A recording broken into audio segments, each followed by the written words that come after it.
Something personal is revealed in your book. Unreasonable captivity.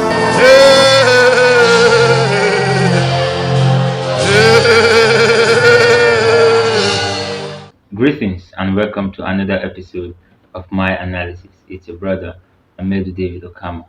For today, we are going to be taking into consideration a topic that concerns divorce.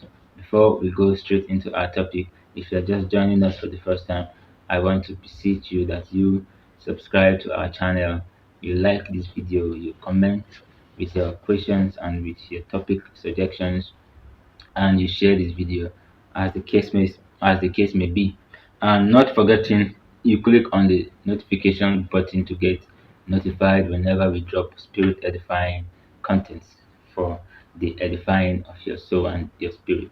uh you know for the past few days it has been an upsurge on over the internet concerning one of the football players called Hakimi.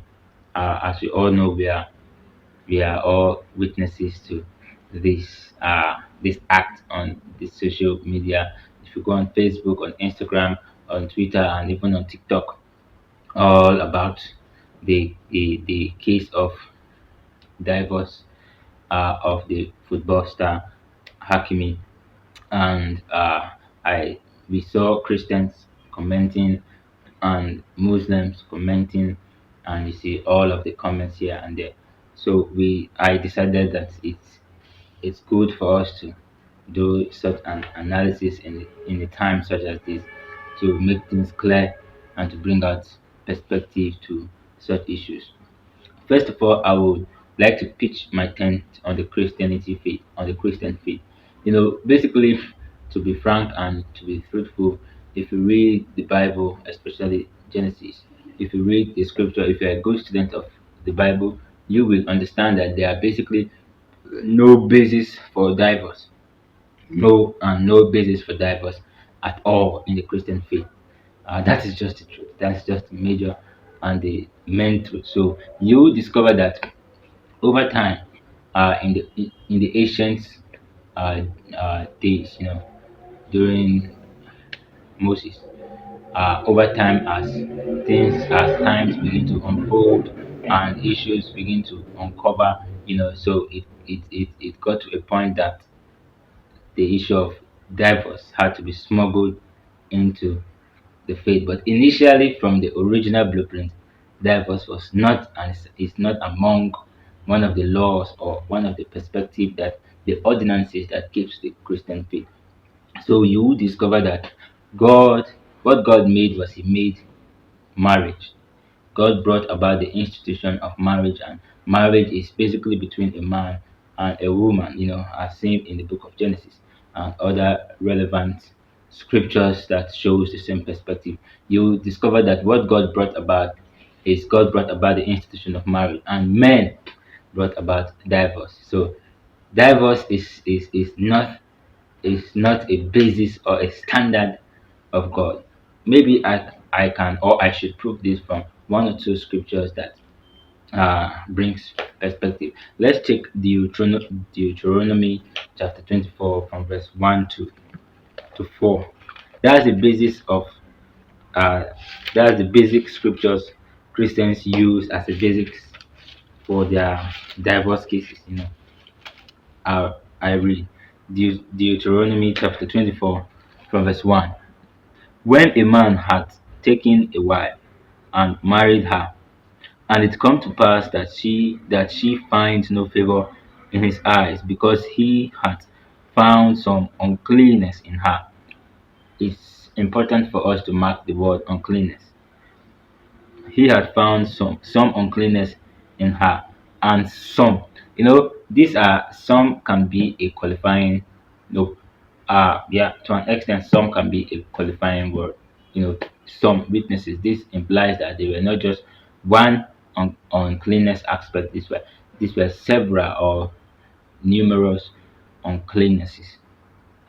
So had found some uncleanness in her, then let him write her a bill of divorce, and give it in her hand, and send her out of his house. You know, basically the concept of divorce in this scripture, you discover that this is what we call miscellaneous laws. These are miscellaneous laws. There's a difference between the Ten Commandments, which are the laws of Moses, and the miscellaneous laws of Moses.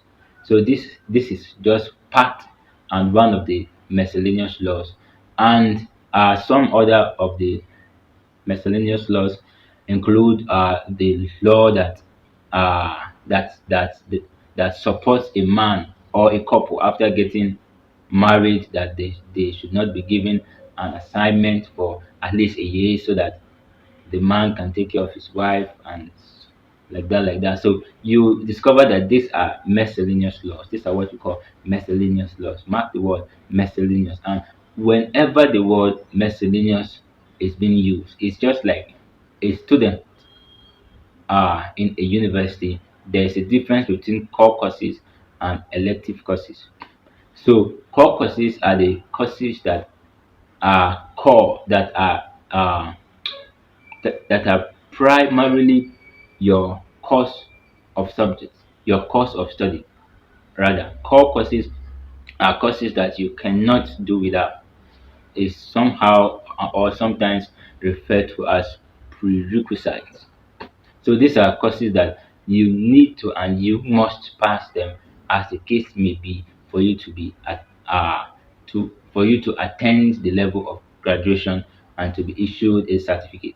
So you discover that the laws of Moses are like the core courses, and these other laws, which are the miscellaneous laws of Moses, are like the elective or the supplementary laws. And what brought about this miscellaneous laws were because of the unfolding of activities that bedeviled the people, and because of the fullness of the manifestation of self in man and humanity. It gets to a point that these laws had to be formed. So basically, this law is not is not directly from God. You discover that the 10th commandment was given by God to Moses directly on Mount Sinai. So no doubt with that, and these other miscellaneous laws were given to the people by Moses as a guide, because of so much uh, of of so much unfaithfulness uh, and all the fractions that bedeviled the people of Israel as at that time.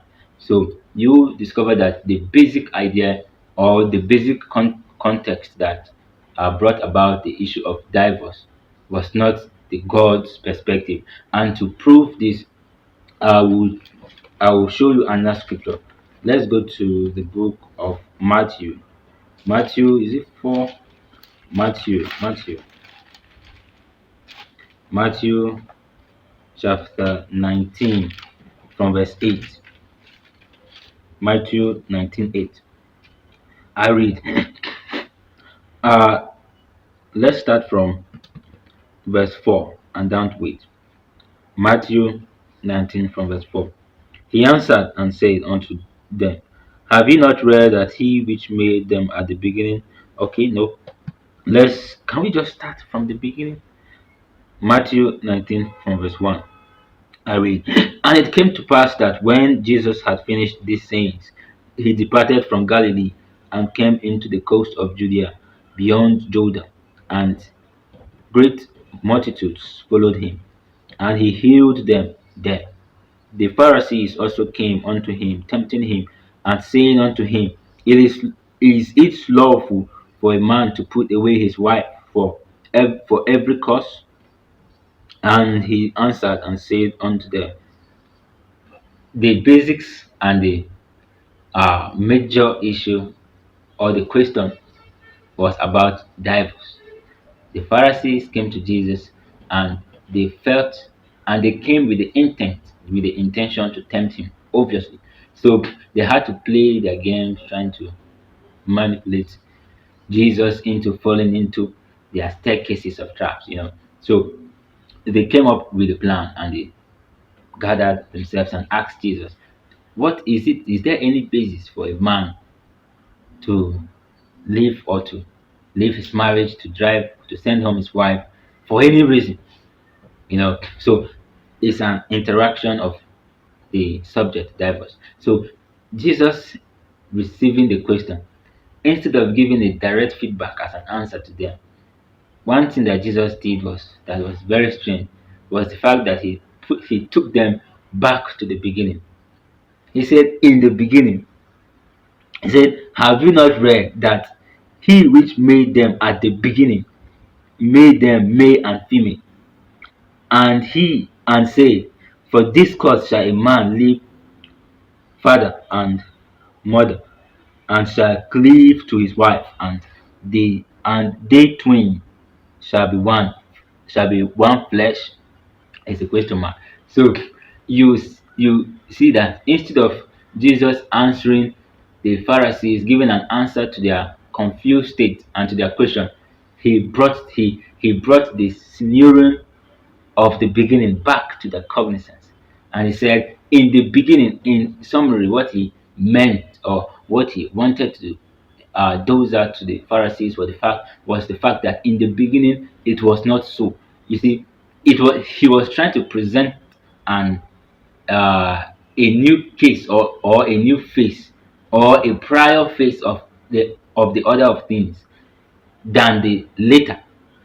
So they brought a case to Jesus and asked him, "Is there any room for divorce? You see how our people are so bedeviled with so much insufficiencies and all of that." And Jesus had to bring them back to the beginning. He said, "In the beginning, it was not so." And because it was not so, this was one of the reasons why the marriage covenant had to be enacted and had to be stamped by God. He said, therefore, they are no more twain, but one flesh. What therefore God hath joined together, let not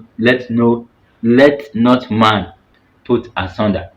So, according to the original order, and according to the blueprint, and according to God's plan and God's perspective, there is no room for divorce in the Christian faith. So, whenever you hear people begin to dance about divorce, the divorce topic, and all of those instances begins to bring reasons for divorce, in they are just only trying to uh make noise of their insufficiencies. But nonetheless, Jesus said, they say unto him, why did Moses, this was the Pharisees now replying Jesus's answer to their question.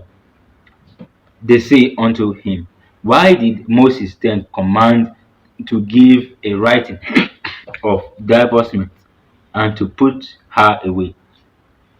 Verse 8, Jesus finalized everything.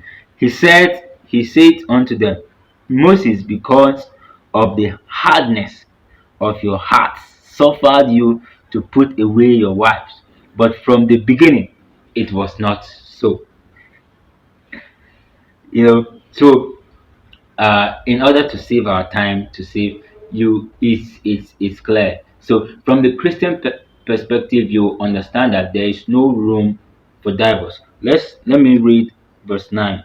Matthew 19 verse 9. And I say unto you, whosoever shall put away his wife, except it be for fornication, and shall marry another committed adultery, and whoso marrieth her which is put away doth commit adultery. So you see that from the beginning it was not so, but because of the hardness and the pressure on Moses had to give the people a supplementary law, and God had to consider it. And in God considering it, God had to bring a standard for it. And God said it's only on the basis of adultery. So outside the basis of adultery, there is no consideration to divorce in the Christian faith. And even before adultery is being considered, there are so many uh, rituals that should be proven that yes, the activity was actually committed, because the Bible does not, and the Christian faith does not in any way support divorce. So it's obvious when divorce is not being supported by the Christian faith. Even in the Bible, you see there's no provision for divorce. Obviously, since there was no provision for divorce, there was no also provision for the share of materials or property rights and properties, this and that, uh, after the marriage or due to the outcome of the divorce. So for the Christian faith is certain, no room for divorce. But just in case there is a room, but just in case there is a scapegoat,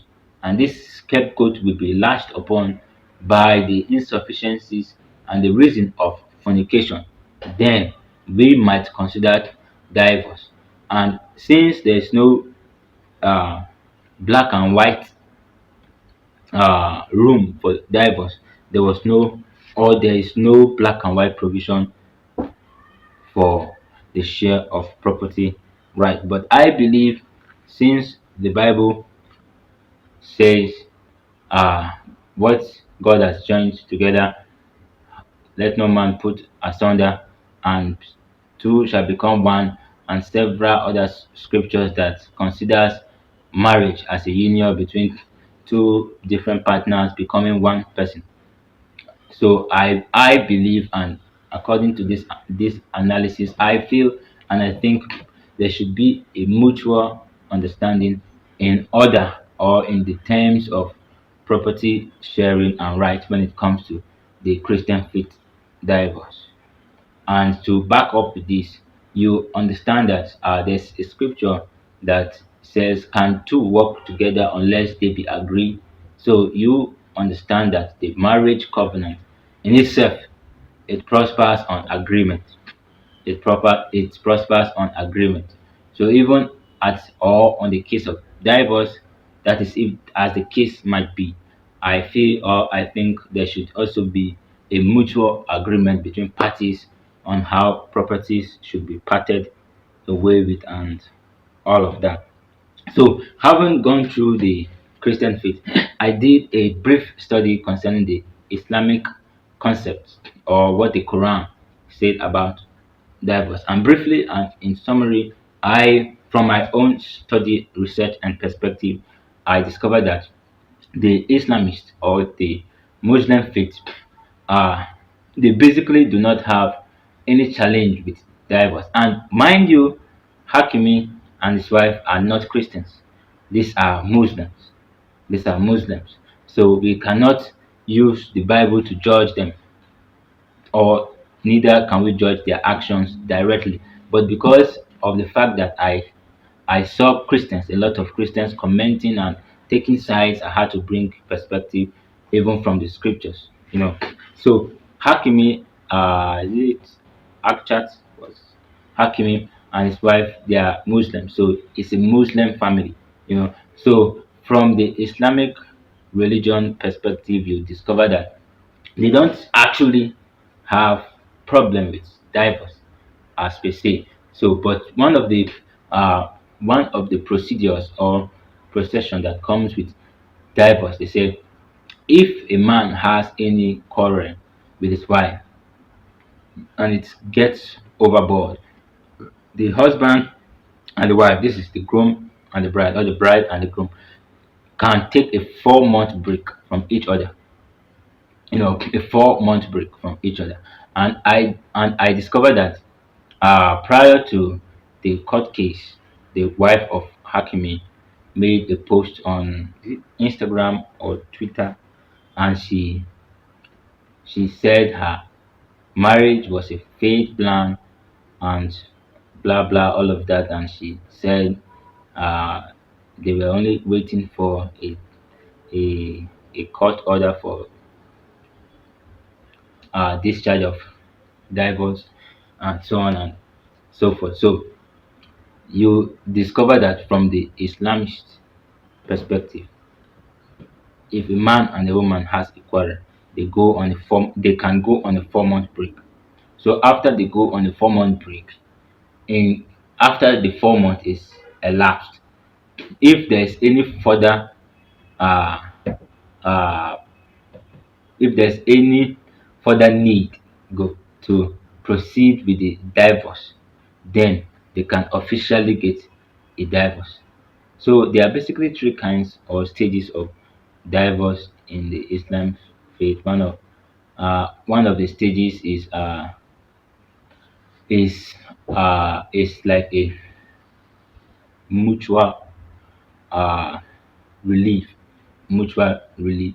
I think that's the second stage, a mutual relief. And the third stage is the complete dissolution of the marriage by court order or a supreme order. So after the 4 months is elapsed and there's need to proceed to court to get a divorce, so they can go to the court. And mind you, in the case of divorce for the Christian faith, you will discover that the Bible gives us instruction regarding divorce. And divorce, according to the Bible, is being prosecuted or is being pioneered by a man. So it's only a male that seeks for divorce. It's only a male that seeks for divorce. It's not me that says it. It's the Bible. I'm reading the Bible. It's only a man that seeks for divorce. So a woman obviously is not given to a woman to request for a divorce. So, but according to the Islamist uh, religion and faith, I think or I believe both parties can issue or can seek or can file a divorce case. So after the 4 months is over, you can go to the court and demand a divorce. So basically, the Muslims don't have an issue with divorce. So you can divorce if you have a tangible reasons on grounds. The Muslims are not, they don't really have any problem with that. So you can divorce and you know everything will be okay. So after the 4 months elapse, you go to the court, you collect you file a court case, and you collect your divorce papers, and after that it gets to the point of the property right. So according to the Muslim religion, prior to the marriage, every man, or there is an agreement before the marriage or after the marriage of property rights and of property shares. So every core Muslim, I believe, understands that in marriage, in case of a divorce, there is no need to expect a court order for you to do the needful to your wife or to your divorced partner. There's no need. So there is a mutual agreement prior to marriage and or during marriage or after marriage that is very clear and is either written or verbatimly made that gives both parties the right to demand for property positions and repositions or request or right in the case of divorce. So I believe in from the Muslim perspective and bearing in mind that Hakimi is a Muslim.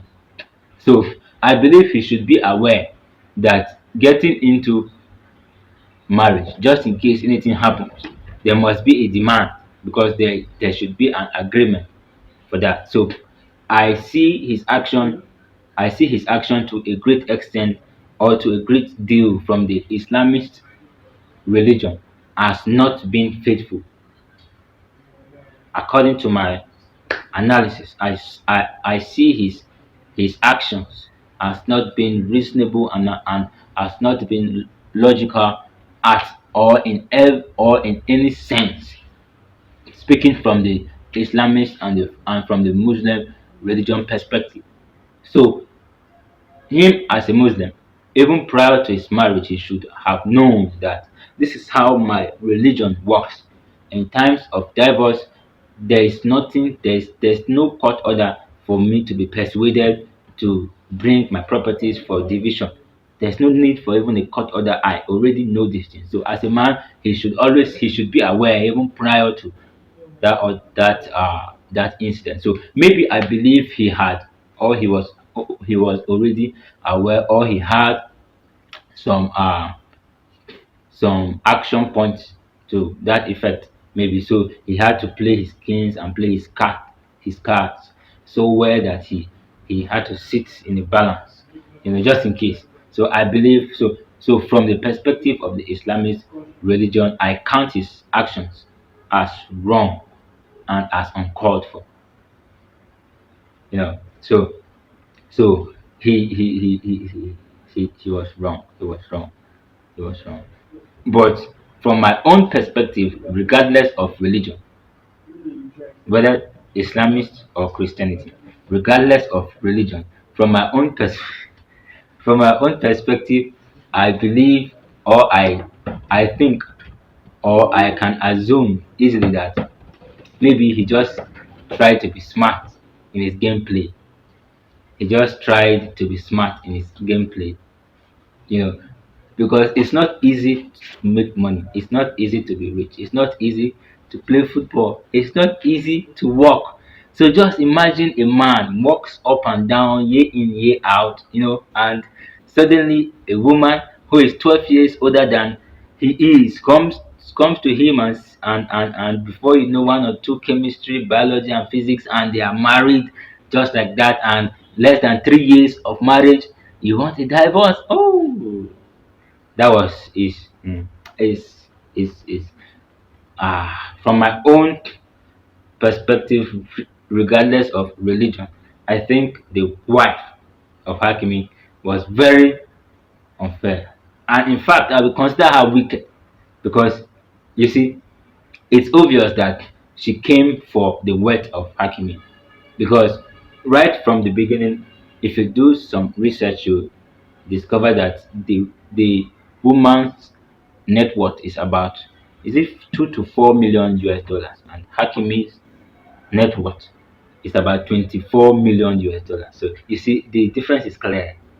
The difference is clear. The guy is balanced. The difference is clear. So from my own perspective, regardless of religions, as the case may be, I consider the woman as being wicked, because I believe every man needs to save. And just in case you cannot, or you don't have a good saving habit, and your father has, and your father is trustworthy, and you can assuredly and trustfully release your funds into your father's hand. For me, I think there's no big deal there.